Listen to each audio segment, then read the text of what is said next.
লাইটগুলো জ্বলে উঠতে থাকে আর রাফির বিস্ময়ের স্তর বাড়তে থাকে। ঢুকতে একটা কাচের বাক্স। রাফি কাচের বাক্সটির সামনে দাঁড়িয়ে থাকে। প্রায় 7 ফিট হাইট, 4 ফিট চওড়া, চারকোনা একটা বক্স। ব্যাংকারটি নিউক্লিয়ার কন্টামিনেশন জোন ফ্রি। যদি কোনোভাবে তোমার শরীরে নিউক্লিয়ার রেডিয়েশন বা কন্টামিনেশন বা যে কোনো ধরনের সংক্রামক থাকে তাহলে ব্যাংকারটি আর নিরাপদ থাকবে না। তাই অস্ত্র ব্যবসায়ী কাচের রুমটি এখানে স্থাপন করেছে। 2 হাত উঁচু করে রুমটাতে প্রবেশ করো। উপরের লাল আলো যতক্ষণ সবুজ না হচ্ছে ততক্ষণ কাচের রুমের ভেতরে থাকতে হবে। আর সবচেয়ে গুরুত্বপূর্ণ জিনিস, do not breathe in there. Seriously? কতক্ষণ ওই বাক্সে দম আটকে থাকতে হবে? বেশি না, 40-45 সেকেন্ড সর্বোচ্চ। মানতে পারছি না। কি কি হচ্ছে আমার সাথে? আরও কি কি যে দেখতে হবে। বিড়বিড় করে কথাগুলো বলতে বলতে বুকটা ভরে শ্বাস নিয়ে কাচের বক্সে ঢুকে গেল রাফি। দরজা বন্ধ হয়ে গেলে চারদিক থেকে গ্যাস এবং লিকুইড স্প্রে হতে লাগলো পুরো বক্সের ভিতরে। নিঃশ্বাস না নিলেও রাফি আন্দাজ করতে পারছে যে গ্যাসটা রেডিয়েশন এবং নিঃশ্বাস দুটোর জন্যই ক্ষতিকর। চোখ বন্ধ করে দমাটকে ঠায় দাঁড়িয়ে গিয়ে রইল রাফি। গ্যাসটা মেঝেতে শুষে নিল এবং একটা মিশ্র হওয়া স্প্রেতে রাফির অর্ধভেজা শরীরকে শুকিয়ে দিল। পুরো প্রসেস শেষ হয়ে গেলে বক্সের উপরে লাল বাতিটা সবুজ হয়ে গেল আর সামনের দরজাটা খুলে গেল। রাফি কাছের রুমে দম আটকে থাকার সেখানে এক প্রকার লাফ দিয়ে বের হয়ে বুকটা ভর ভরে শ্বাস নিল। কিন্তু একে নিঃশ্বাস নিতে রাফির যথেষ্ট অস্বস্তি হচ্ছে। নিঃশ্বাস নিলেও কেমন যেন দম আটকে আসতে লাগলো। I can't breathe, I can't breathe. This bunker is 11 level below and the air you are breathing is not natural. Your body has taken this type of air for the first time. Don't fight with it. Your body will adjust. I am opening the ventilation system for real air. I will be dead by then. Just hold and you will be fine. Rafi কানে ঝিঝি পোকা ডাকতে শুরু করেছে আর চোখের সামনে সব সাদা সাদা হয়ে যাচ্ছে। Rafi, stay with me. Rafi? Rafi মেঝেতে শুয়ে পড়ে, শরীর কুকড়ে যেতে থাকে। জ্ঞান হারাচ্ছি না তো? রাফি বেশ জোরেই কথাটা বলছিল কিন্তু গলা দিয়ে কোনো আওয়াজই বের হলো না। রাফি নিজেকে শক্ত করলো, মনে মনে বলতে থাকলো, আল্লাহ, জ্ঞান হারানো যাবে না, জ্ঞান হারানো যাবে না। প্রায় 5-6 মিনিট ধরে এই আর্টিফিশিয়াল বাতাস সরিয়ে নেওয়ার পর রাফির শ্বাসকষ্ট কমে যেতে লাগলো এবং আগের মতো কানের ঝিঝি পোকার আওয়াজও কমে যেতে লাগলো। Rafi, are you okay? Better now, তবে মাথা ধরে গেছে। কিছু সময় পর সবকিছুই শরীর অ্যাডজাস্ট করে নেবে। কিছুক্ষণ যেভাবে আছো ওভাবেই থাকো। কুকরানো অবস্থায় পড়ে রইল কিছুক্ষণের জন্য। তারপর উঠে বসে হামাগুড়ি দিয়ে উঠে দাঁড়ালো রাফি। নিজের পূর্ণ অবস্থায় ফিরে আসতে আবার চারদিকে চোখ বুলানো শুরু করে দেয় রাফি। গ্লাস বক্স তো কেবল বিস্ময় শুরু হয়েছিল, পুরো বিস্ময়ের দোকান তো সামনে খোলা। ভিতরে লম্বা করিডোর আর তার দুই দিকে বেশ কয়েকটা দরজা। সাদা রঙের দেয়ালে কালো দরজাগুলো চোখ ধাঁধিয়ে নিয়ে আসে। তোমার বাম হাতের দরজা খোলো। রাফি দরজাটা খুলে দেখতে পায় বেশ কিছু মনিটর এবং সার্ভার সহ একটা টেক রুম। এটা সিকিউরিটি এবং সার্ভিলেন্স রুম। এখান থেকে পুরো বাড়ি এবং বাড়ির এরিয়ার বাইরেও সব সিকিউরিটি সার্ভিলেন্স এনশিওর করা সম্ভব। Turn on the system from sleep. Rafi power on করে সিস্টেমটির। সিস্টেম অ্যাক্টিভেট হলে সামনে রাখা চেয়ারে বসে কিবোর্ড হাতে চালায় রাফি। উদ্দেশ্য সিকিউরিটি মেসেজগুলো যাচাই করে দেখা। রাফির চোখ বড় বড় হতে থাকে, ছানা বড় হয়ে যায় অ্যাডভান্স সিকিউরিটি মেসেজগুলো দেখে। শুধু যে সিসিটিভি, মোশন সেন্সর আর ইনফ্রারেড দিয়ে ঘেরা এই পুরো এলাকা তা নয়, এই ছোটোখাটো একটা মিলিটারি গ্রেড ফ্যাসিলিটি। এটা ছোটোখাটো একটা মিলিটারি গ্রেড ফ্যাসিলিটি। অতি উচ্চমানের সিকিউরিটি এনশিওর করার জন্য পুরো কম্পাউন্ড রিমোটলি অ্যাক্টিভেটেড ল্যান্ডমাইন দিয়ে ভর্তি। এছাড়াও বাড়ির ছাদে radar, land to year, javelin এবং হিট হ্যাজ সিকার মিসাইল, বিল্ডিংয়ের চারদিকে ও প্রাচীরে একটা pillar, অন্তর্মোশন sensor, M134 machine gun, ভারী যান কিংবা অন্য কিছু দোলায় মিশিয়ে দিতে 360 ডিগ্রি রকেট লঞ্চার সহ পুরো বাড়িতে 5 স্তরের সুরক্ষা ব্যবস্থা রয়েছে। এত সব মরণাস্ত্র সজ্জিত প্রতিরক্ষা ব্যবস্থা থেকে রাফির গলা শুকিয়ে আসে, যদিও সে যতটা সম্ভব নিজেকে স্বাভাবিক রাখতে চেষ্টা করছিল। Mafia girl, you can control all of this, right? With 95% accuracy, yes, I can control all of them, but you can use them with 100% accuracy. One not try. Chair থেকে এক লাফে উঠে দাঁড়ায় রাফি, 2 হাত কিবোর্ড থেকে সরিয়ে মাথার উপর তুলে ধরে। Are you mad? Too hmm? I am not gonna use them. You have to, if it's necessary, activate the sensor and link with the weapon system. তাহলে তো অনাকাঙ্ক্ষিত যে কারো জীবন হুমকির মুখে পড়বে, ভুল করেও তো কেউ এরিয়ার ভিতর চলে আসতে পারে নাকি? Then what you suggest? Alarm me enough. যদি সেটা থ্রেট হয় তাহলে আসবে অস্ত্রের ব্যবহার। Do you wanna see that alarm clock like? হঠাৎ ঘরে আলো নিভে গেল আর অ্যাম্বুলেন্সের সাইরেন লাইটের মতো লাল হয়ে আলো বিপ করতে লাগলো। দেখতে ভূতের অবস্থা। Are you doing this? Please stop it. Alarm signal বন্ধ হয়ে সব নর্মাল হয়ে গেল। I was just showing you those cool stuff. Rafi security measures activate করে দিল। রুম থেকে বের হতেই সামনে একটা দরজা। রাফি দরজাটি খুলতে যাবে তখন Not now.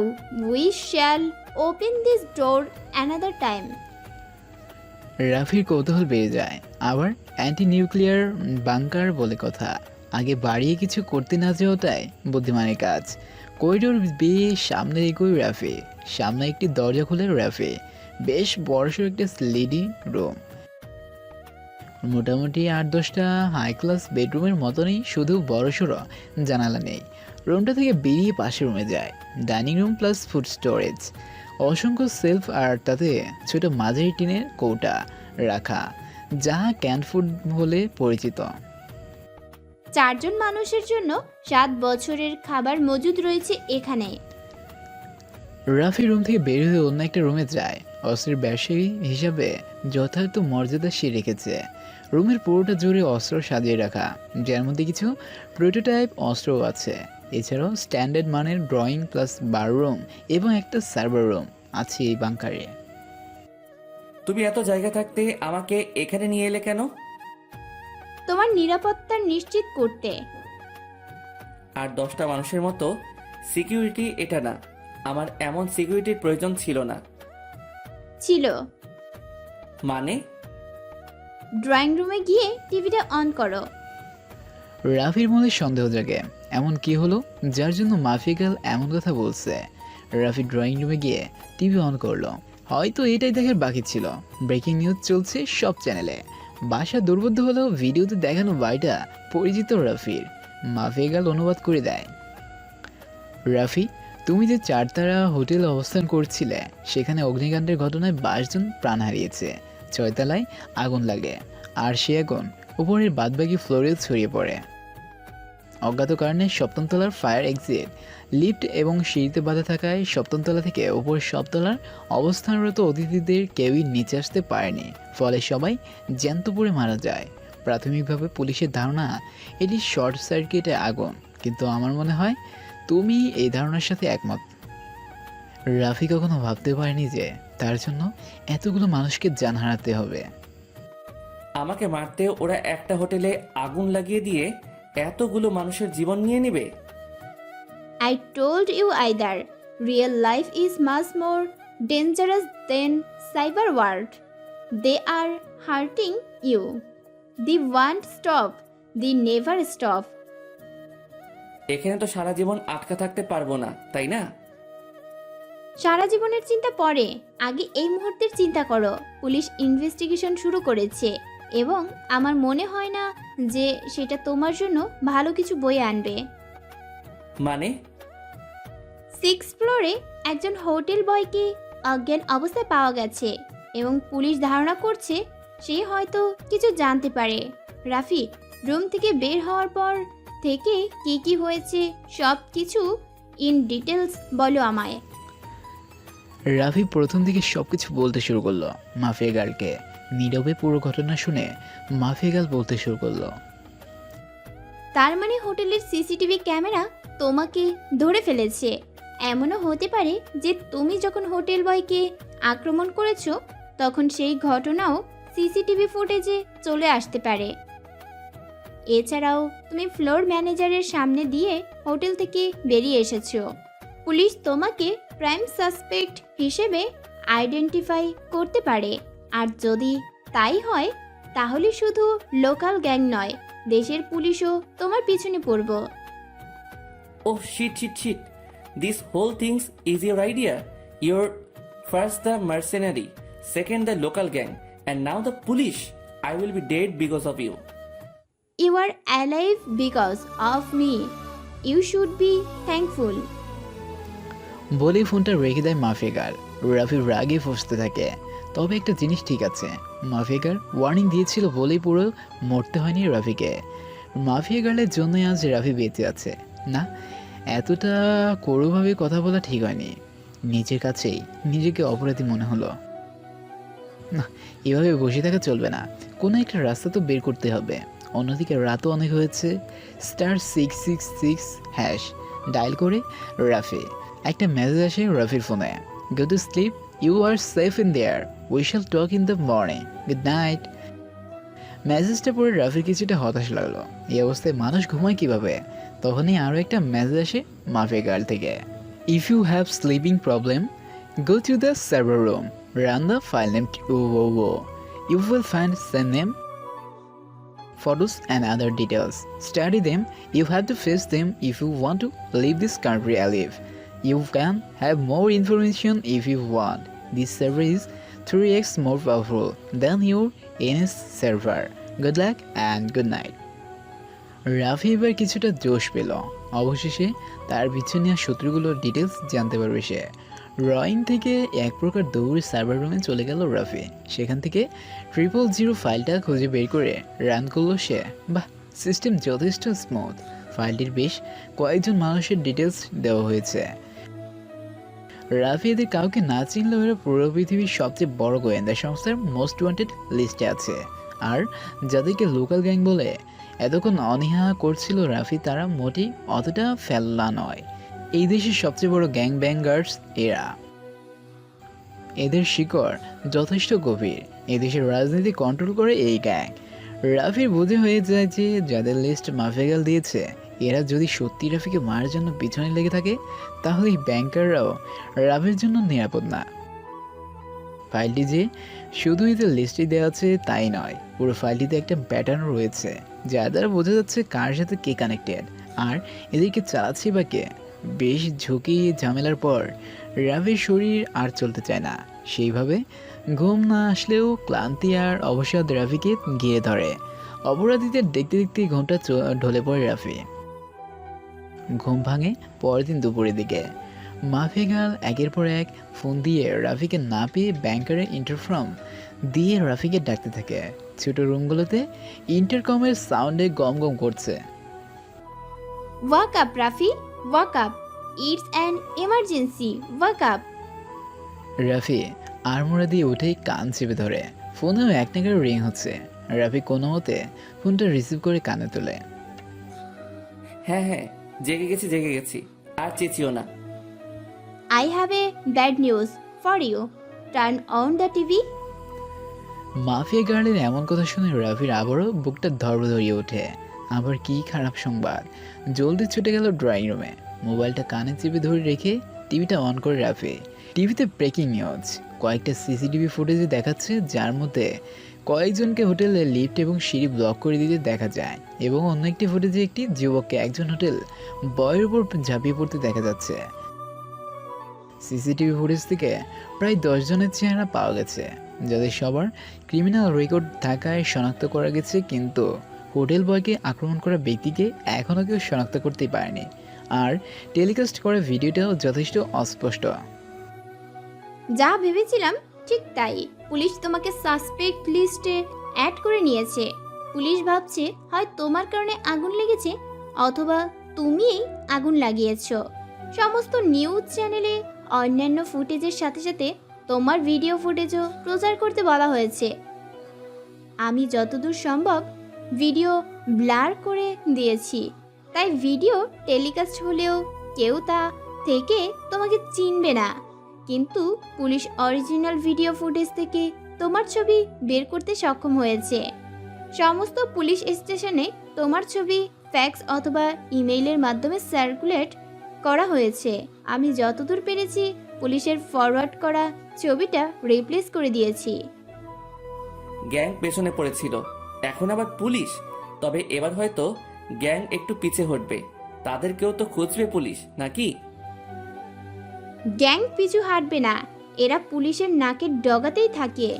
Police warrant issue করে অ্যারেস্ট করলেও এদের ধরে রাখতে পারে না। জনগণের মনে সান্ত্বনা দেওয়ার জন্য তাদের ভিডিও আর ছবি টিভিতে টেলিকাস্ট করেছে। তার মানে তারা আমার পিছু ছাড়ছে না? একদমই না, বরং কিছু কোরাপ্ট অফিসার তাদেরকে সাহায্য করার উদ্দেশ্যে তোমার উপর দোষ চাপানোর চেষ্টা করছে। কিন্তু সেটা তো সত্য নয়, আমাকে ফাঁসানো হচ্ছে। পুলিশকে যেভাবে লিড দেওয়া হচ্ছে তাতে শেষ পর্যন্ত পুলিশ তোমাকেই অপরাধী বলে ধরে নেবে। তোমার কোনো পুলিশ রেকর্ড না পাওয়ায় তুমি একজন পোটেনশিয়াল ইন্টারন্যাশনাল টেররিস্ট। এছাড়া হোটেলের রিসেপশনিস্ট তোমাকে অরিজিনাল ভিডিও ফুটেজ দেখে চিনে ফেলেছে এবং একজন অতিথি হিসেবে আইডেন্টিফাইও করেছে নিয়েছে। হোটেলের লগবুকে তো আমার নামে কিছুই লেখা নেই, আমি তো কোনো তথ্যই দেইনি। হ্যাঁ, কারণ আমি আগে থেকেই কিছু তথ্য দিয়ে রেখেছিলাম। আমি অনলাইনের তথ্য অথেন্টিক করে দিতে চেয়েছিলাম, কিন্তু এদের নিজেদের ভেতর যোগ সাজর দেখে অথেন্টিক করে দেওয়ার সাহস করিনি। এতে তোমার পরিবারের উপর খারাপ প্রভাব পড়তো। আমার সারেন্ডার করা উচিত। সারেন্ডার করলে হয়তো আমি প্রমাণ করতে পারবো আমি নিরপরাধ। Oh really? Go to the server room, something is waiting for you. একের পর এক চমক পেতে পেতে রাফি কেমন যেন অভ্যস্ত হয়ে গেছে। চমকে না উঠলেও কিছুটা বিচলিত হয়ে উঠল রাফি। কি হলো, যাও। রাফি চমকে ওঠে ও হ্যাঁ, যাচ্ছি বলে সার্ভার রুমের দিকে রওনা দিল রাফি। কম্পিউটার স্ক্রিনে একটা মেসেজ লাফাতে থাকে, একটা ফাইল, পুলিশের শুট অন আর সাইড অর্ডার। রাফির কেমন যেন গা সওয়াল হয়ে গেছে।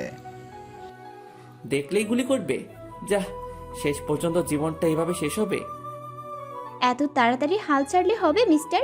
মনকে এত ভেঙে পড়তে দিতে হয় না। তুমি এখানে নিরাপদ থাকবে। মানে বাদবাকি জীবনটা আমার এই ব্যাংকারে কাটাতে হবে? আমি এভাবে বাঁচতে চাই না। I will take you out of here, you will be free. আমি ব্যাংকার থেকে জীবিত বের হতে পারলেও এই দেশ থেকে বের হতে পারবো না। We shall see about that. No prepared for war. War মানে যুদ্ধ? কি বলছো কি? তোমাকে এই ব্যাংকারের ঠিকানা দেবার আগে ভেবেছিলাম তোমাকে যে কোনোভাবেই হোক আমি ওই দেশের থেকে বের করে নিয়ে আসব। কিন্তু গ্যাংয়ের লোকজন যখন হোটেলে আগুন লাগিয়ে দিল তখন একটা জিনিস আমার কাছে পরিষ্কার হয়ে গেছিল। You can leave this country without a fight. They will destroy your plan in necessary. যার জন্য তোমার প্লেনের টিকিট কনফার্ম করেও তোমাকে বিমানবন্দরে না নিয়ে এখানে নিয়ে আসতে হয়েছে। আমার প্লেনের টিকিট মানে আমার দেশে ফেরার টিকিট, মানে আমার বাড়ি যাওয়ার টিকিট? উত্তেজিত হইও না, গতকাল রাত থেকেই এয়ারপোর্টে হাই অ্যালবার্টার জারি হয়েছে। তোমার আজ সকালে ফ্লাইট ছিল আর তুমি কোনোভাবেই নিরাপদে বিমানবন্দর পৌঁছাতে পারতে না। হ্যাঁ, স্বাধীন দেশে আমি বন্দী হয়ে আছি একটা ব্যাংকারে। এটা কেমন কথা? আমি বের হব এখান থেকে। বলে লিভিং রুমে ঢুকে ব্যাগ নিয়ে বের হতে উদ্যত হলো রাফি। রাফি, আমি জানি তুমি এখন কনফিউজড হয়ে আছো। দেখো, তুমি যদি এভাবে ওই গ্যাংয়ের সামনে দাঁড়াও তাহলে তোমার শরীর অতখানি জায়গাও নেই যতগুলো গুলি তোমার শরীর ঝাঁঝরা করে দিবে। আর যদি তুমি এখানে থাকো তাহলে you have a fighting chance. Rafi ব্যাগটা আবার খাটের উপর ছুঁড়ে মারল। এভাবে ঝামেলায় জড়িয়ে যাওয়া সম্ভবটা হয়তো এর আগে রাফির জানা ছিল না। এরপর কি? নিজেই দেখে নাও, এলাকার পুলিশ ডিপার্টমেন্টের সিকিউর লাইন ট্যাপ করে সিস্টেমে ট্রান্সলেটর ইনস্টল করে দিয়েছি। হোটেলে অগ্নিকাণ্ডের জন্য যে কেস দায়ের হয়েছে তার মেইন ইনভেস্টিগেটরের দায়িত্ব দেওয়া হয়েছে ইন্সপেক্টর জিকে। এই ইন্সপেক্টর জি এক দিকে আইনের লোক, তেমনি অন্য দিক দিয়ে এই লোকাল গ্যাংয়ের অন্যতম মদদাতা। আমি তার ল্যান্ডলাইন এবং ফোন ট্যাপ করে ব্যাংকারের সার্ভারে কানেক্ট করে দিয়েছি। ইন্সপেক্টর জি কখনো ধারণাও করতে পারবে না যে তার সিকিউর লাইনও কেউ ট্যাপ করতে পারে। আশা করা যায় তুমি তোমার সব তথ্যই পেয়ে যাবে, পুলিশ এবং সন্ত্রাসী উভয়েরই। তাহলে এখন আমি গুপ্তচর? হ্যাঁ, আপডেট থাকা ভালো। আর হ্যাঁ, আমি কয়েক ঘন্টার জন্য অফলাইন হচ্ছি। সার্ভারটিতে পিকাচু নামের একটা প্রোগ্রাম আছে। আমার অবর্তমানে পিকাচু তোমাকে সাহায্য করবে। এটি একটি পরীক্ষামূলক বুদ্ধিমত্তা বা প্রোটোটাইপ আর্টিফিশিয়াল ইন্টেলিজেন্স। এইটার ব্যবহার প্রচুর, তবে আপাতত পিকাচু তোমাকে সিকিউরিটি, সার্ভেলেন্স এবং ওয়েপেন্স কন্ট্রোল এর কাজে সাহায্য করবে। রাফি কম্পিউটার ঘেটে পিকাচু নামে একটা প্রোগ্রামটি পায়। পিকাচু রান করার কিছুক্ষণ পর স্ক্রিনে লোডিং শুরু হয় এবং ব্যাংকের সব আলো একসাথে বন্ধ হয়ে যায়। কিছুক্ষণের মধ্যে আবার সব আলো জ্বলে ওঠে। কি হলো এটা?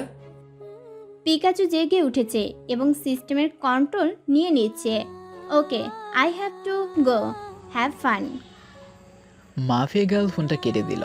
এদিকে সার্ভার স্ক্রিনে 80% লোডিং শো করছে। কিছুক্ষণের মধ্যে 100% লোডিং কমপ্লিট হয়ে গেল। Hi, I'm Pikachu. How may I help? Rafi ডানে বায়ে তাকিয়ে বলল, হ্যালো পিকাচু, কি করতে পারবে তুমি? আমার পারমিশন সেটিংয়ে শুধুমাত্র ওয়েপেন সিস্টেম, সার্ভেলেন্স কন্ট্রোল এবং ডাটা ম্যানেজমেন্ট অ্যাসিস্ট্যান্স অ্যাক্টিভেট রয়েছে, কিন্তু আমি এর থেকেও আরও অনেক কিছু পারি। স্ক্রিনে শো করছে activating VPN and surveilling control. Pikachu, কি করছো তুমি? আমি সিকিউরিটি এবং সার্ভেলেন্সের কন্ট্রোল নিচ্ছি। Please go to the surveillance room, you can access everything from there. Rafi server room থেকে সার্ভিলান্স রুমে চলে যায়। সার্ভিলান্স রুমে ততক্ষণে পিকাচু তার কাজ শুরু করে দিয়েছে। মোট 8টি স্ক্রিনের সবগুলোতেই কোনো না কোনো কাজ চলছে।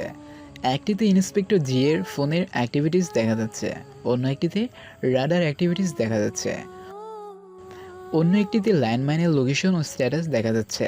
একটা বড় স্ক্রিন ছাড়া অন্যান্য স্ক্রিনগুলোতে বাড়ির আশেপাশে চলাচল করা প্রতিটা মানুষের ফেসিয়াল রিকগনিশন এবং তাদের শরীরে অস্ত্র আছে কিনা তাই স্ক্যান করছে। All systems are 100% okay. Weapon systems is now on stealth mode. Security system is activate. Pikachu is on. Weapon system কেন স্টেলথ মোডে রেখেছো? It's not necessary right now. Analysis বলছে যে কোনো সময় এখানে অ্যাটাক হতে পারে। ওয়েপেন সিস্টেমসকে অফলাইন থেকে অ্যাক্টিভেট করতে মিনিমাম 10 মিনিট সময় লাগে, যেখানে স্টেলথ মোড থেকে মাত্র 5 সেকেন্ড সময় নেয়। পিকাচু, এখানে অ্যাটাক হতে পারে বলতে? ইন্সপেক্টর জি এর কল রেকর্ড অনুযায়ী সন্ত্রাসীরা তোমার ট্যাক্সি থেকে নামার স্থান পর্যন্ত পৌঁছে গেছে। পুলিশ যদি তোমাকে ধরে ফেলে বা মেরে ফেলে তাহলে সন্ত্রাসীদের পেমেন্ট আটকে দেওয়া হবে এবং ইন্সপেক্টর জিও কোনো ওপরই ইনকাম করতে পারবে না, তাই প্রথম সুযোগটা সন্ত্রাসীরাই পাবে। সন্ত্রাসীরা এখানে চলে আসবে কিভাবে? ইন্টেল বলছে পুলিশের ট্রাফিক ক্যামেরায় তোমাকে দেখা গেছে এবং সেই ট্রেইল ধরে সন্ত্রাসীদের লিড দিচ্ছেন ইন্সপেক্টর জি।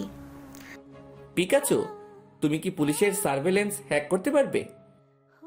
পারবো, কিন্তু আমার পারমিশন নেই। পিকাচু, তোমার পারমিশন সেটিংস দেখাও আমাকে। বড় স্ক্রিনে পারমিশন সেটিংস আসে পিকাচু নামের আর্টিফিশিয়াল ইন্টেলিজেন্স। বেশ বড়সড় একটা লিস্ট চলে আসে। রাফি পারমিশন সেটিংস চেঞ্জ করতে গেলে স্ক্রিনে আনঅথরাইজড অ্যাক্সেস শো করতে থাকে।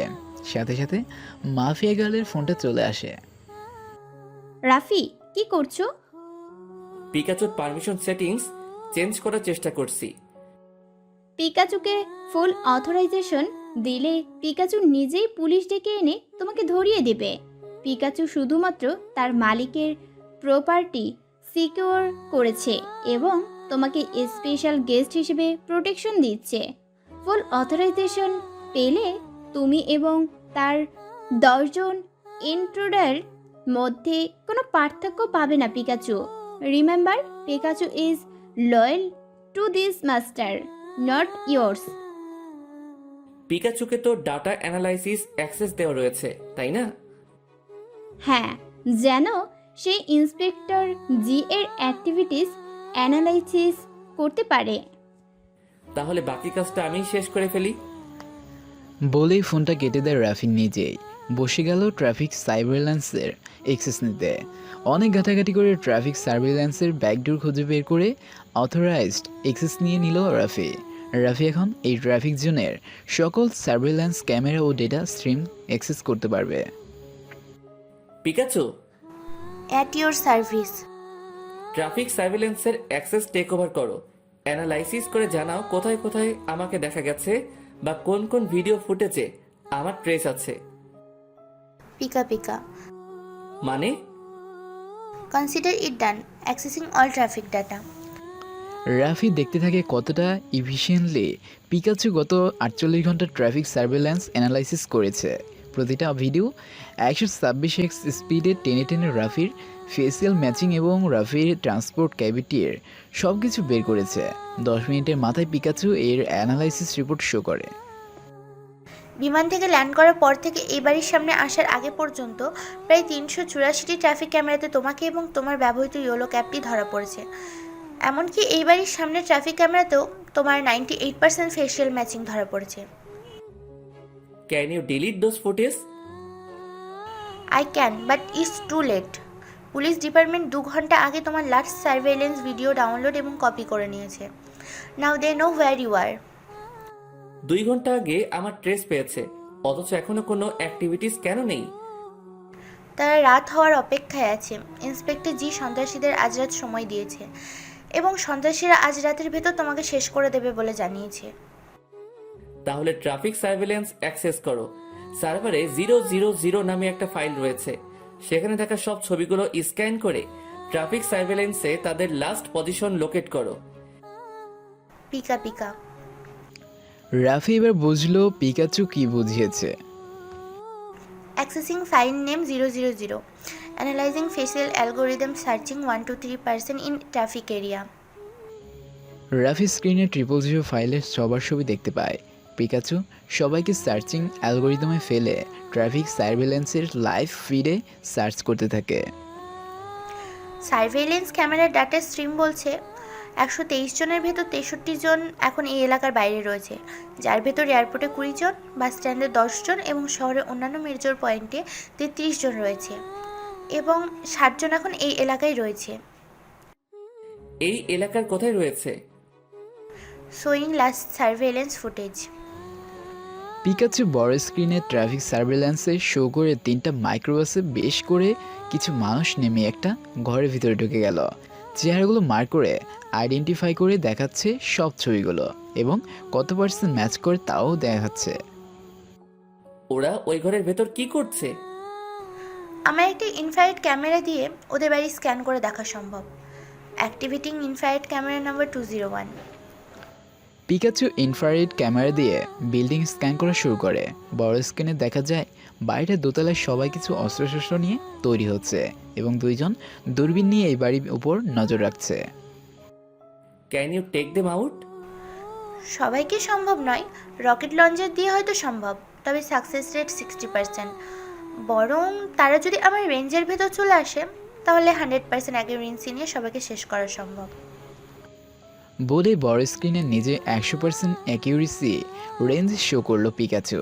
রেডি সার্কেলে 100%, ইয়ারলো সার্কেল 99%। তাহলে আমাদেরকে অপেক্ষা করা উচিত, তাদেরকে আমাদের রেড সার্কেলে প্রবেশ করতে দিতে হবে।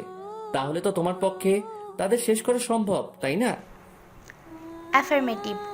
কিন্তু তারা আমার সিকিউরিটি এবং ওয়েপেন সিস্টেম সম্পর্কে ধারণা পেয়েছে ইন্সপেক্টর জি এর কাছ থেকে।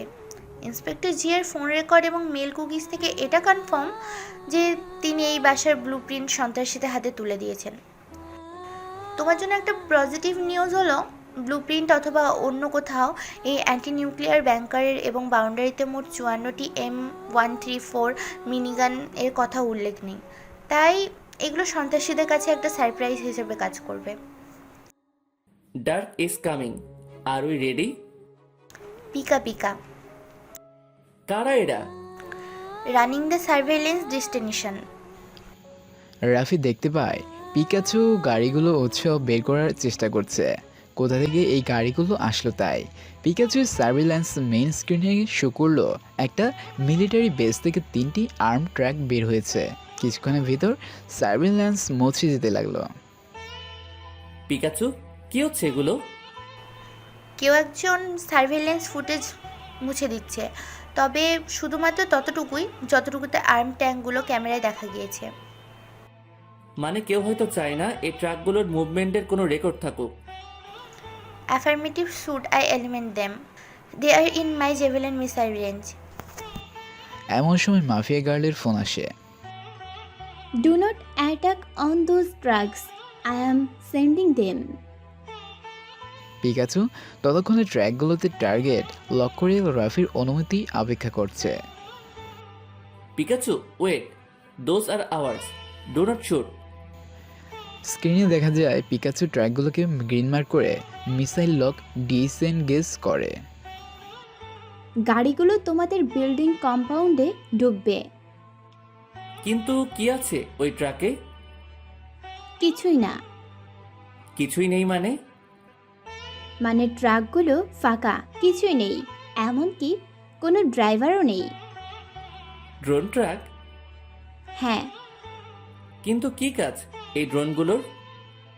ট্রাকগুলোতে 20 জন করে মোট 60 জন আর্মি সদস্য বহন করতে পারে। সন্ত্রাসীরা অলরেডি বাড়ির উপর নজরদারি রেখেছে। তারা যদি দেখে এমন 3টি ট্রাক এই বিল্ডিং কম্পাউন্ডে প্রবেশ করছে, তাহলে হয়তো তারা আক্রমণ করার সাহস করবে না। Clever, art of war. ট্রাকগুলো কাছাকাছি চলে এসেছে। পিকাচু বলেও মেইন গেট ওপেন করে গাড়িগুলোকে ভেতরে প্রবেশ করে দিতে। Pikachu, open the main gate please. Pika pika. এতটা প্রেশারের ভিতরে পিকাচুর ভয়েসে পিকা পিকা শুনে রাফি হেসে দিল। মেইন গেট খুলে দিলে 3টা ট্রাক খুব সুন্দরভাবে পার্কিং কম্পাউন্ডে দাঁড়িয়ে গেল। আর এমনভাবে দাঁড়ালো যেন বাইরে থেকে কেউ দেখতে না পারে গাড়ি থেকে কেউ নামছে কিনা। পিকাচু তার ইনফ্রারেড ক্যামেরা দিয়ে দেখতে পারে সন্ত্রাসীরা কিছুটা বিচলিত হয়ে ইন্সপেক্টর জিকে ফোন করে এবং আপডেট দেয়। ইন্সপেক্টর জে কিছুটা চিন্তিত হয়ে বাদবাকি 63 জনকে অত্যাধুনিক অস্ত্রসহ অপারেশনে যোগ দেওয়ার পরামর্শ দেয়। They are bringing everyone with everything. Mafia girl, তাদের সিগন্যাল ব্লক করে দাও যেন সন্ত্রাসীরা অন্য কাউকে ডাকতে না পারে। অলরেডি ব্লক করে দেওয়া হয়েছে। সবাই মিলে চেষ্টা করছে রিএনফোর্সমেন্টের জন্য। এমন সময় পিকাচু শো করে সন্ত্রাসীদের মধ্যে একজন ঘর থেকে বের হয়ে রাস্তা ক্রস করছে। পিকাচু, কোথায় যাচ্ছে সে? ট্র্যাক করে পসিবল ডেস্টিনেশন শো করো। পিকাচু শো করে রাস্তার উপরে পে ফোন রয়েছে আর সেখানে যাওয়ার সম্ভাবনা 89%। মাফিয়া গার্ল, পে ফোনকে ডিসেবল করতে পারবে? এত অল্প সময়ের মধ্যে পসিবল না, তবে আমি অন্য 63 জন নাম্বার ব্লক করে রাখতে পারি যেন কোনো কল না যেতে পারে। সেই সন্ত্রাসী একটা নাম্বার ডায়াল করে, কিন্তু ওই 63 জনের কারো নাম্বারে কল যায় না। He is not calling any of them. He is calling someone else. What? কিভাবে জানলে? 63 জনের নাম্বার ব্লক করলেও কেউ যদি এই নাম্বারে ফোন করে তো আমার এখানে শো করবে। ততক্ষণে সন্ত্রাসীর ফোনে কথা বলা শেষ হয় এবং সে বিল্ডিংয়ে ফিরে যায়। I am getting something. কেউ একজন এদের সবাইকে ফ্ল্যাশ মেসেজ পাঠিয়েছে নিজস্ব নেটওয়ার্ক বা ফ্রিকোয়েন্সি নেটওয়ার্কের মাধ্যমে। সবাইকে ওই বিল্ডিংয়ে মিট করতে বলা হয়েছে। অ্যান্ড ইটস মোর দ্যান 1 2 3 নাও। এই অনাকাঙ্ক্ষিত যুদ্ধ অ্যাভয়েড করা গেল না কোনোভাবেই। এখন এটা শুধু লোকাল গ্যাংই না, সেই সব জঙ্গি গঠনের বিক্ষুব্ধ সদস্যরাও রয়েছে যাদের হত্যাকর্তারা রাফির কারণে আজ জেলের ঘানি টানছে। They knew that you are the one they are looking for. Pikachu, তুমি তৈরি? Pika pika. রাত 9টার দিকে পুরো এলাকা ঘিরে ফেলে সন্ত্রাসীরা। তাদের কাছে অত্যাধুনিক অস্ত্রসহ বিভিন্ন প্রতিরক্ষা ব্যবস্থা রয়েছে, যার মধ্যে পিকাচুর ইনফ্রারেড ক্যামেরা কাজ করবে না। কিছুক্ষণের ভিতর পুরো এলাকার বিদ্যুৎ চলে গেল। গ্রিড থেকে পাওয়ার কাট করা হয়নি, কেউ একজন লোকাল পাওয়ার কেটে দিয়েছে।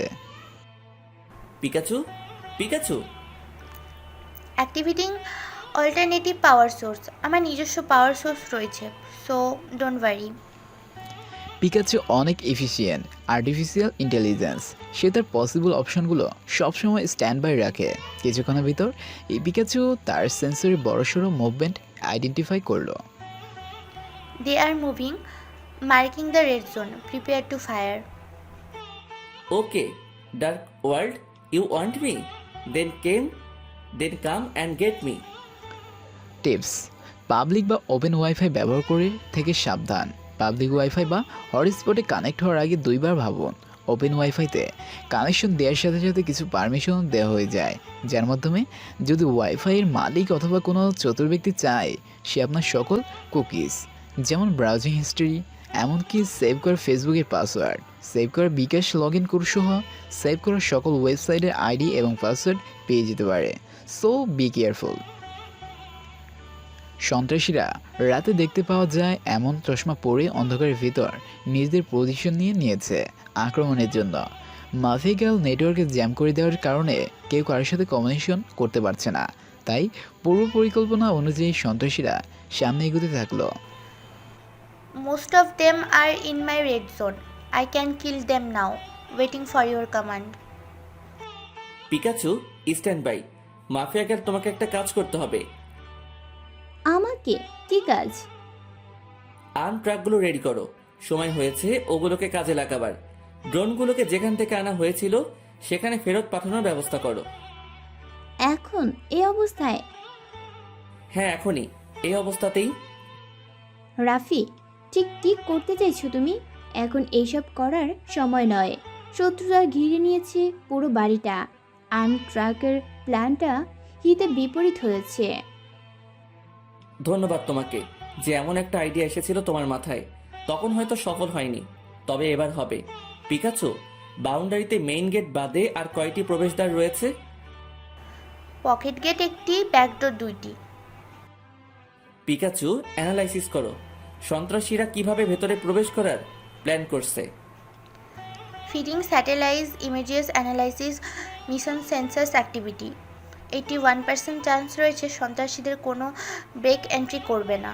তারা জানে আনঅথরাইজড এন্ট্রি করলে পরিণাম কী হতে পারে। মাফিয়া গার্ল, আর্ম ট্রাক তিনটিকে 3টি দরজা বরাবর নিয়ে দাঁড় করাও। পিকাচু, মেইন গেট এবং ব্যাকডোর খোলার প্রস্তুতি নাও। Wait for my signal. Main gate control stand by, weapon system stand by. Mafia guard ট্র্যাকগুলোকে 3টি দরজার সামনে দাঁড় করালো। তোমার এই সন্ত্রাসীদের গুলি করে মারার কোনো প্ল্যান নেই? ঠিক বলেছি। আছে আবার নেই, আর থাকলেও এখানে এই পরিস্থিতিতে নয়। পিকাচু, তুমি কি এই ড্রোন কন্ট্রোল করতে পারবে? Affirmative, but I don't have permission to engage. Mafia girl, এই পারমিশন তো দেওয়া যায় নাকি? ঠিক কি বোঝাতে চাইছো আমি কিছুই বুঝতেছি না। পিকাচুকে কেন ড্রোন কন্ট্রোল করতে হবে? ট্রাকগুলোর অটো পাইলট মোড রয়েছে, তারা নিজেরাই জিপিএস লোকেশন পর্যন্ত পৌঁছাতে পারবে। পৌঁছাতে পারতো যদি না এটা হাই স্পিড চেসিং না হতো। ড্রোনগুলোকে আমি সন্ত্রাসীদের সামনে দিয়ে বের করে নিয়ে যাব অ্যাগ্রেসিভভাবে। অটো পাইলট কখনোই অ্যাগ্রেসিভ ড্রাইভিং সাপোর্ট করে না। আশা করি সন্ত্রাসীরা এই টোপ গিলে নেবে। ভাববে ট্রাকগুলোর যে কোনো একটাতে আমি রয়েছি, তাই আশা করা যায় তারা ট্রাকগুলোর পিছু নেবে। মাফিয়া গার্ল, তুমি কি এখনো সন্ত্রাসীদের চ্যানেল জ্যাম করে রেখেছো? হ্যাঁ, এখনো জ্যাম করাই আছে।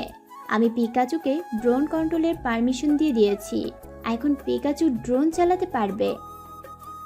Pikachu, take over those drones, have some aggressive exhaust.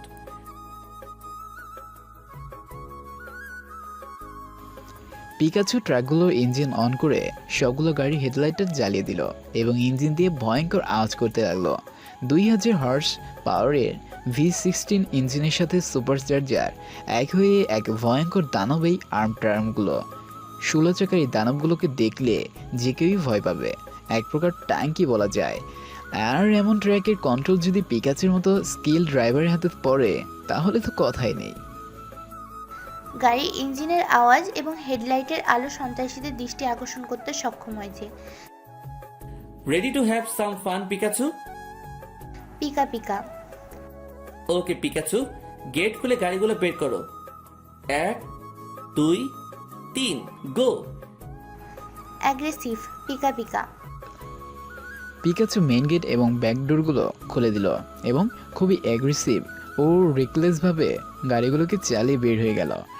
সন্ত্রাসীরা হতভম্ব হয়ে গেল, কিন্তু কারোর সাথে কারোর যোগাযোগ না থাকায় যে যার মতো করে গাড়ি তিনটিকে ফলো করতে শুরু করলো। তিনটি গাড়ি শহরের তিন দিকে চলতে থাকলো, আর গাড়িগুলোর পিছনে মাইক্রো, মোটরসাইকেল, পিকআপ, যার যা আছে তাই নিয়ে সন্ত্রাসীরা পিছু করতে লাগলো। কিছুক্ষণ ধরে অবস্থা পর্যবেক্ষণ করলো রাফি। মনিটরে তিনটি গাড়ির ফ্রন্ট ক্যামেরা শো করছে। পিকাচু কখনো 60 আবার কখনো 100 কিলো ঘন্টা গতিতে ট্রাকগুলো চালাচ্ছে। পিকাচু, আর্ম ট্রাকগুলোর ওয়েপন সিস্টেম কি রিমোটলি কন্ট্রোল করা যাবে? ফ্ল্যাশব্যাক এবং টিয়ার সেল ছাড়া অন্য সব অস্ত্র ম্যানুয়াল। আপাতত লাগছে না অন্য অস্ত্রগুলো। পিকাচু, প্রয়োজনে টিয়ার শেল এবং ফ্ল্যাশ ব্যাং ব্যবহার করো, ওরা যেন কিছুতেই সন্দেহ করতে না পারে। Pika pika. পিকাচু, স্ক্যান করো বাড়ির আশপাশ, কতজন আছে এখন আশেপাশে। পিকাচু তার সব সিকিউরিটি মেজার্স নিয়ে আশপাশ স্ক্যান করলো। মেইন গেটের সামনে 12 জন রয়েছে যারা সন্ত্রাসীদের যানবাহনে উঠতে পারেনি, তাদেরকে রেখে চলে গেছে বাদবাকি সবাই। বাদবাকি সবাই? বাহ। তাদের নিজেদের মধ্যে কনফিউশন না থাকায় একজনের পেছনে আরেকজন করতে করতে সবাই আর্ম ট্যাঙ্কের পেছন পেছন বের হয়ে গিয়েছে। মানে পেছনের 2 গেটে এখন কেউ নেই? নেগেটিভ। পিকাচু, আর্ম ট্রাকগুলোকে কোথায় নিয়ে যাচ্ছ? আপাতত যারা ফলো করেছে তাদেরকে বিশ্বাস করাচ্ছি যে ট্রাকে রাফি রয়েছে, তারপর আর্মি বেশে নিয়ে যাব। মাফিয়া গার্ল, আর্মি বেশে অথরাইজ সিগন্যাল পাঠাও যেন এই মেহমানদের ঠিকঠাক স্বাগতম জানানো হয়। You are taking the word to the real where is clever move. Authorised signal পাঠানো হচ্ছে আর্মি বেশে সম্ভাব্য আক্রমণের সতর্কীকরণ হিসেবে, কিন্তু সন্ত্রাসীরা কি আর্মি বেশ পর্যন্ত যাবে? যতদূর যাবে ততটুকুই যথেষ্ট, বাকিটা আর্মি বেশের সাইডেনই করে দেবে। Now let's get out of here. যদি কোনোভাবে ওরা টের পায় যে আর্ম ট্রাকগুলো খালি, তাহলে আবারও ফিরে আসবে। সন্ত্রাসীরা এখনো ট্রাকটির পেছনেই লেগে আছে। ইন্সপেক্টর জি এর আর্ম ট্যাঙ্কে করে পালানোর বিষয়টি জানতে পেরেছেন এবং আর্মি বেশে যোগাযোগ করার চেষ্টা করছেন। রাফি বের হওয়ার জন্য তৈরি, কিন্তু একটা জিনিস রাফিকে টেনে ধরে। পিকাচুর মতো একটা এফিশিয়েন্ট আর্টিফিশিয়াল ইন্টেলিজেন্সকে এই ব্যাংকারে বন্দি দেখতে মোটেই ভালো লাগছে না রাফির, কিন্তু চুরি জিনিসটা পছন্দ না রাফির। Pikachu, I will miss you. Pika pika. পিকাচুও তোমাকে মিস করবে। এখন ব্যাংকারের শুরুতে যে রুম তোমাকে প্রবেশ করতে নিষেধ করেছিলাম সেই রুমে যাও। রাফির কপালে ভাঁজ পড়ে। এত কিছু মাথায় কাটানোর কারণে রাফি ভুলে গিয়েছিল এই ব্যাংকারের একটি রুমে সে এখনও প্রবেশই করেনি। রাফি রুমটির দরজার সামনে এসে দাঁড়ালো। দরজা খোলো। রাফি দরজা খুলে ভিতরে প্রবেশ করলো। ভিতরে ঢুকে রাফি বুঝতে পারল কেন মাফিয়া গাল রাফিকে এই রুমে আসতে বারণ করেছিল। সমস্ত রুম ভর্তি টাকা, কয়েকশো হাজার কোটি টাকা হবে। পুরো রুম জুড়ে টাকার বাহার। অন্যান্য রুমগুলো থেকে এই রুমটা অন্ধকারেও আবার আকারেও বড়। ওয়াও, এত টাকা! পৃথিবীর স্বনামধন্য অস্ত্র ব্যবসায়ী হিসেবে এটা কিছুই না, তবে এই টাকার জন্য আমি তোমাকে এই রুমে আসতে বলিনি। রুমের পেছনে যাও। রাফি রুমের শেষ মাথায় পৌঁছালো।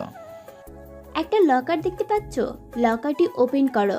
কমিশন 12 34 56 78। আবার বলছি 12 34 56 78। রাফি লকারটা দেখতে পায়। মাঝারি সাইজের লকারটিকে কম্বিনেশন দিয়ে ওপেন করে রাফি লকার খুলে আরও বেশি অবাক হয়। দুইটি তাক, একটিতে একটা মাঝারি আকারের ব্যাগ এবং অন্যতে একটি হার্ড ড্রাইভ। ব্যাগ এবং হার্ড ড্রাইভটা নাও আর দ্রুত বের হও এখান থেকে। আমি তোমার জন্য রাইডের ব্যবস্থা করেছি। রাফি চটজলদি হার্ড ড্রাইভ এবং ব্যাগ থেকে ব্যাংকারের গেটে চলে আসলো। কাচের বাক্সটি দেখে রাফির বুকটা মোচড় দিয়ে উঠল। মনে পড়ে গেল সেই শ্বাসরুদ্ধকর অভ্যর্থনা। ঢুক গিলতে গিলতে বলে, আবার কি কাচের বাক্সে ঢুকতে হবে? ঢুকতে তো হবে, কিন্তু কোনো গ্যাস স্প্রে হবে না। এখন চটজলদি বের হও। রাফি চোখ বন্ধ করে দ্রুতগতিতে কাচের বাক্সের ভিতর দিয়ে চলে আসলো। ততক্ষণে টাইটানিয়ামের মোটা দরজা খুলে গেল। রাফি কাচের দরজা দিয়ে বাইরে বেরিয়ে আসে আর সামনে পায় সেই মাসল কার লিফট, যেটাতে করে সেই ব্যাংকারে প্রবেশ করেছিল। সময় নষ্ট করার সময় নেই রাফি। তুমি জানো তোমাকে কি করতে হবে, so do it first. Rafi কথা না বাড়িয়ে গাড়িতে বসে ব্রেক চেপে ধরে। গাড়িটা একটু দ্রুতই রাফিকে টেনে উপরে নিয়ে আসে। উপরে এসে রাফি গিয়ে বুঝতে পারে পুরো বাড়ি অন্ধকার করে রেখেছে মাফিয়া গার্ড এবং পিকাচো। মনিটরে নাইট ভিশন আর ইনফ্রারেড ক্যামেরার কারণে বাড়ি আঙিনা দিনের আলোর মতো চকচক করছিল।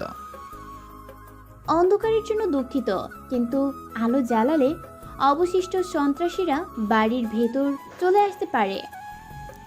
হঠাৎ করে একটা গাড়ির সিগন্যাল লাইট জ্বলতে নিভতে শুরু করলো। রাফি চমকে ওঠে, কিন্তু কোনো আওয়াজ ছাড়া শুধুমাত্র সিগন্যাল লাইটও জ্বলে ওঠায় রাফি কিছুটা স্বস্তি পায়। সিগন্যাল ছাড়া গাড়িটার কাছে যাও, দরজা খোলাই আছে, চুপচাপ ভেতরে গিয়ে বসো। রাফি যতটা অসম্ভব অন্ধকারে হাতড়াতে হাতড়াতে গাড়িটা পর্যন্ত পৌঁছায়। দরজা খুলে ভিতরে বসে। এখন কি? সিট বেল্ট বাঁধো আর অপেক্ষা করো। রাফি সিট বেল্ট বাঁধতে বাঁধতে খেয়াল করে গ্যারেজের শাটার খুবই সন্তর্পণে খুলছে। গাড়ির ইঞ্জিনটা অটোমেটিক স্টার্ট হয়ে গেল। এতক্ষণে রাফি বুঝতে পারলো এটি একটি ইলেকট্রিক গাড়ি। কোনো তেল পোড়ানো গাড়ি ততটা নিঃশব্দে চালু হতে পারে না। আমি তোমাকে ব্যাকডোর পর্যন্ত পৌঁছে দিচ্ছি, কোনো রকম হেডলাইট ছাড়া। ব্যাকডোর থেকে বের হয়ে জিপিএস লোকেশন পর্যন্ত পৌঁছাও। রাফি গাড়ির ভিতর ছোট্ট জিপিএস মনিটরে ডেস্টিনেশন দেখতে পায়, সাথে মডিফাইড রোড। আমি তো অনেক কম পথ ব্যবহার করে এই লোকেশনে পৌঁছাতে পারি, এত ঘুরিয়ে পেঁচিয়ে যেতে হবে কেন? পিকাচুকে তো ট্রাফিক সার্ভিলেন্স দিয়ে দিয়েছে, সেই তোমার জন্য এই রুট বানিয়ে দিয়েছে, যেটা তোমার ডেস্টিনেশন পর্যন্ত পৌঁছানো ট্রাফিক সার্ভিলেন্স ব্লাইন্ড স্পট। এই রুট ফলো করলে তোমাকে একটি ট্রাফিক সার্ভিলেন্স ক্যামেরাতেও দেখা যাবে না। বাহ, আমার হয়ে পিকাচুকে থ্যাঙ্কস জানিয়ে দাও। পিকা পিকা পিকাচু তোমাকে ওয়েলকাম জানিয়েছে। এইসব কথাবার্তা চলতে চলতে গাড়ি একটা ব্যাকডোরের সামনে চলে এলো। ব্যাকডোরটি খুলে গেল এবং গাড়িটিও সন্তর্পণে রাস্তায় নেমে এলো। আমি তোমাকে গলির মাথায় এনে ছেড়ে দিচ্ছি, এরপর তুমি জিপিএসে দেখানো পথ ধরে চলে যাও ডেস্টিনেশনে। I will be in touch. Rafi গাড়ির স্টিয়ারিংয়ে হাত দেয়। গলির মাথায় চলে আসার পর গাড়ি হেডলাইটটা জ্বলে ওঠে। রাফি বুঝতে পারে এখান থেকেই তাকে তার মতো সামনে এগোতে হবে। রাফি যথেষ্ট সামনে এবং ট্রাফিক নিয়ম মেনে গাড়ি চালিয়ে ডেস্টিনেশনের দিকে এগোতে লাগলো। রাফি ডেস্টিনেশনে কাছাকাছি পৌঁছায়। শুনশান নীরব রাস্তা। কতক্ষণ আগে যে শেষ গাড়িটা রাফিকে ক্রস করেছে সেটা রাফি মনেই করতে পারে না। গাড়ির হেডলাইটের আলোয় রাফি দেখতে পায় সামনে নিউক্লিয়ার টেস্ট ফিল্ড এবং রেডিয়েশন জোন। রাফি গাড়ি থামাতে থামাতে মাফিয়া গালের ফোন আসে।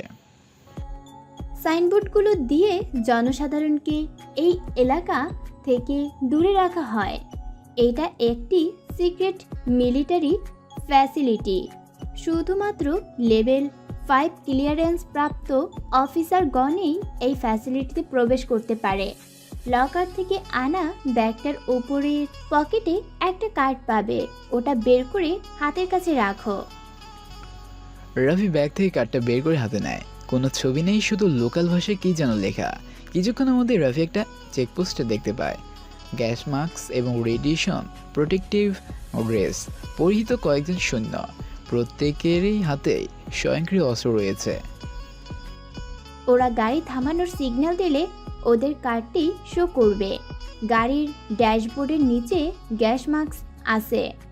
Do not let them see your face. Rafi ড্যাশবোর্ডের নিচে হাত দিয়ে গ্যাস মাস্ক খুঁজে পায়। গাড়ি তাদের কাছে আসার আগেই রাফি গ্যাস মাস্ক পরে নেয়। সৈন্যরা সিগন্যাল দিয়ে দাঁড় করে রাফিকে গ্লাস নামিয়ে কিছু জিজ্ঞাসা করে। কার্ডটা দেখাও ওদের। রাফি কার্ড শো করে। সৈন্যটি কার্ডটা নিয়ে মেশিনে পাঞ্চ করে এরপর কার্ডটা রাফির হাতে দিয়ে সবাই একসাথে সেলুট করে রাফিকে, আর সামনে গেটে খুলে দেয় ওর ভেতরে যাওয়ার জন্য। রাফি সেলুটের জবাব দিয়ে গাড়ি চালিয়ে ভিতরে প্রবেশ করে। মোটামুটি গতিতে গাড়ি চলতে থাকে। কার্ড পাঞ্চের পর গেটের সবাই আমাকে স্যালুট দিল কেন? কার্ডটি ওই অস্ত্র ব্যবসায়ীর, যে এই ফ্যাসিলিটিতে অস্ত্র সরবরাহ করে থাকে। স্পেশাল পাস ছিল কার্ডটিতে, তাই সবাই স্যালুট জানিয়েছে। এখানে আমার কাজটা কি? আমি এখানেই বা কেন? 15 মিনিটের ভিতরে একটা কার্গো প্লেন এই ফ্যাসিলিটি ছেড়ে যাবে। কার্ডটি শো করলে ওরা তোমাকে বিমানে তুলে নেবে। পাসপোর্ট লাগবে না? কোথায় যাবে এই বিমান? আমাকে আবার কোথায় নিয়ে যাচ্ছ? এখন পর্যন্ত যখন বেঁচে আছো তখন বিমানে তুলে তোমাকে মারার কোনো প্ল্যান আমার নেই। দ্রুত কার্গো প্লেনের কাছে পৌঁছাও। রাফি গাড়ির গতি বাড়িয়ে দেয়। 8 মিনিটের মাথায় রাফি ফ্যাসিলিটির বিল্ডিং দেখতে পায়। আরও 2টি চেকপোস্ট পার করে রাফি গাড়িসহ পৌঁছে যায় রানওয়েতে। দ্রুত গাড়ি থেকে বের হয়ে দায়িত্বপ্রাপ্ত অফিসারকে কার্ডটি দেখাও। সময় নেই একদমই। রাফি দ্রুত গাড়ি থেকে বের হয়ে কার্গো হোল্ডের কাছে অফিসারের কাছে গিয়ে কার্ড শো করে। অফিসার কার্ডটি দেখে আঙুল তুলে একজন অফিসারকে দেখিয়ে দেয়। রাফি সেই অফিসারের কাছে গিয়ে কার্ডটি দেখালে তিনি রাফিকে কার্গো প্লেনের সিঁড়ি দেখিয়ে দেন বিমানে ওঠার জন্য। রাফি কথা না বেরিয়ে উঠে পড়ে বিমানে। একটা সিটে বসে নিজের সিট বেল্টটা বেঁধে নিয়ে বসে থাকে। এখন চুপচাপ বসে থাকো। কার্গো প্লেনে 4 ঘন্টার পথ। নামার আগেই আমি যোগাযোগ করে নেব। কিন্তু যাচ্ছি কোথায়? আমার বাড়ি ফিরতে হবে। বাড়িতে সবাই টেনশন করছে। তাছাড়া আমাকে না পেয়ে সন্ত্রাসীরা যদি আমার পরিবারের ক্ষতি করতে চায়, না না, আমাকে বাড়ি ফিরতে হবে। তোমার বাড়ি ফেরার ব্যবস্থাই করা হচ্ছে। ব্যাংকারে থাকা অবস্থায় অনেক কিছুই ঘটে গেছে যা তোমার জানা নেই। আগে শান্ত হয়ে বসো। বিমান এখনই টেক অফ করবে। ফোন এরোপ্লেন মোডে দেওয়ার সময় হয়েছে। আরে কি হয়েছে সেটা তো বলে যাও। অনেক কিছু কি করেছে? সবাই ঠিকঠাক আছে তো? ততক্ষণে মাফিয়া গার্ল কলটা কেটে দিয়েছে। রাফির সাথে সাথে *6666# ডায়াল করে। এমন সময় একজন রাফির সামনে দাঁড়িয়ে লোকাল ভাষায় কী যেন বলল। রাফি মানুষটার ভঙ্গভঙ্গি দেখে বুঝল যে তিনি ফোন অফ করতে বলছেন। বাধ্য হয়ে রাফিকে ফোনটা বন্ধ করতে হলো। কিছুক্ষণের ভিতর কার্গো বিমানটি দ্রুতগতিতে ছুটতে শুরু করলো রানওয়ে বরাবর। রাফি জানালা দিয়ে বাইরে তাকিয়ে দেখছে তার আতঙ্কে তার বুকটা ধুকবুক করছে। কি ঘটে যাওয়ার কথা বললো মাফিয়া গার্ড? কোনো অশুভ কিছু নয় তো? টিপস: কেউ কারো ফেসবুক, ইমেল, ইনস্টাগ্রাম বা অন্য কোনো আইডি হ্যাক করলে নিম্নোক্ত ধারায় মামলা করে আইনের আশ্রয় নিতে পারেন। শাস্তিসমূহের ধারা: ডিজিটাল নিরাপত্তা আইন 2018-র 34 ধারা অনুযায়ী 1. যদি কোনো ব্যক্তি হ্যাকিং করেন তাহা হইলে উহা হইবে একটি অপরাধ এবং তজ্জন্য তিনি অনধিক 14 বৎসর কারাদণ্ডে এবং অনধিক 1 কোটি টাকা অর্থদণ্ডে বা উভয় দণ্ডে দণ্ডিত হইবেন। 2. যদি কোনো ব্যক্তি উপধারা 1 উল্লেখিত অপরাধ বা দ্বিতীয়বার বা পুনঃপুন সংগঠন করেন তাহা হইলে তিনি যাবজ্জীবন কারাদণ্ড বা অনধিক 5 কোটি টাকা অর্থদণ্ডে বা উভয় দণ্ডে দণ্ডিত হইবেন। বাধ্য হয়ে রাফিকে ফোন বন্ধ করতে হলো। কিছুক্ষণের ভিতর কার্গো বিমানটি দ্রুতগতিতে ছুটতে শুরু করলো রানওয়ে বরাবর।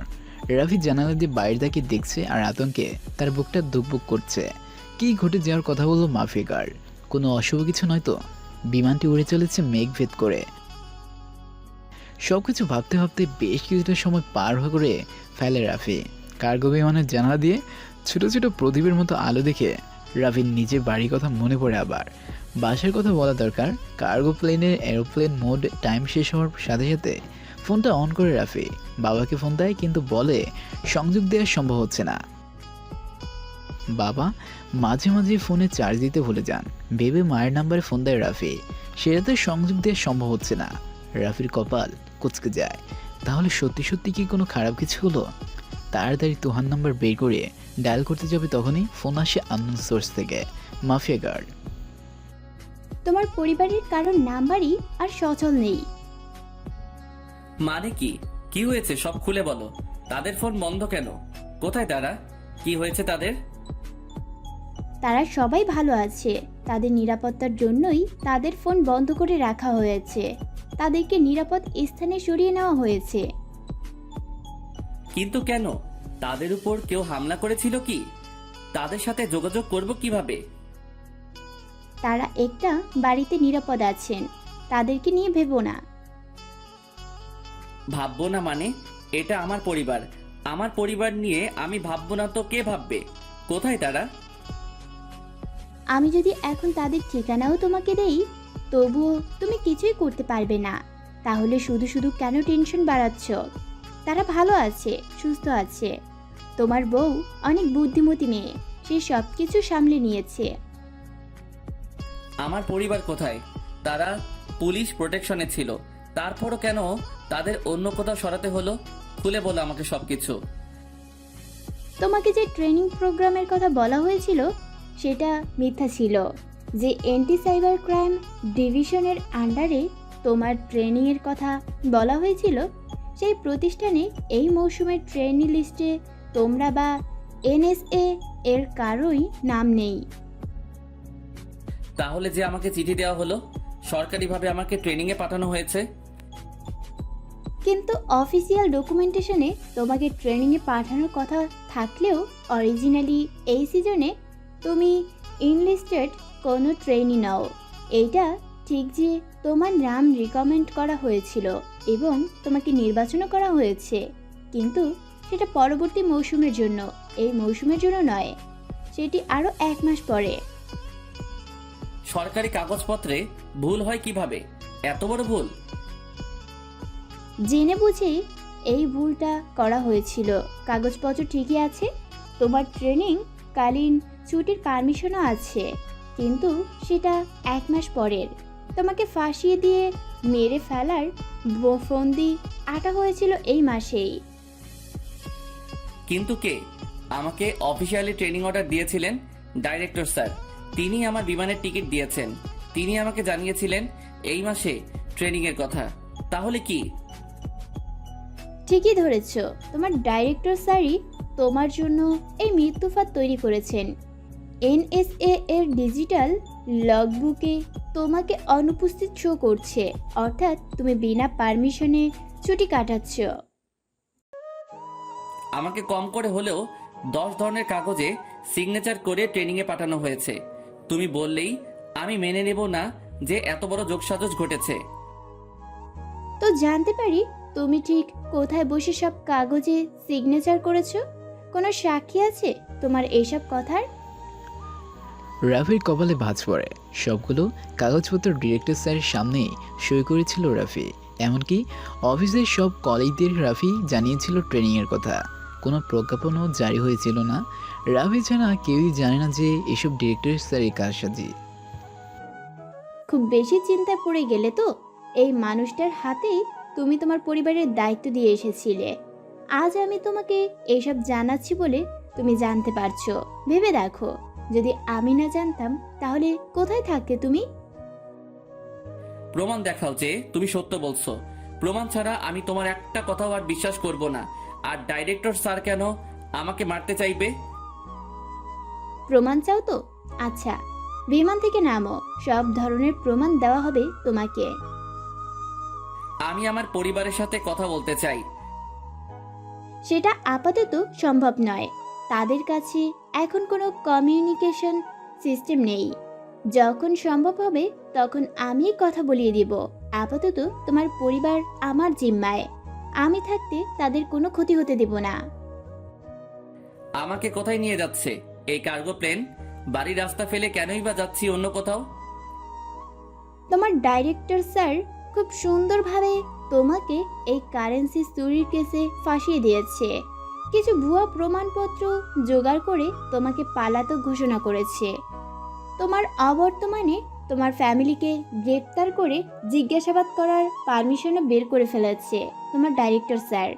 তাই বাধ্য হয়ে তোমার পরিবারকে সরিয়ে ফেলতে হয়েছে।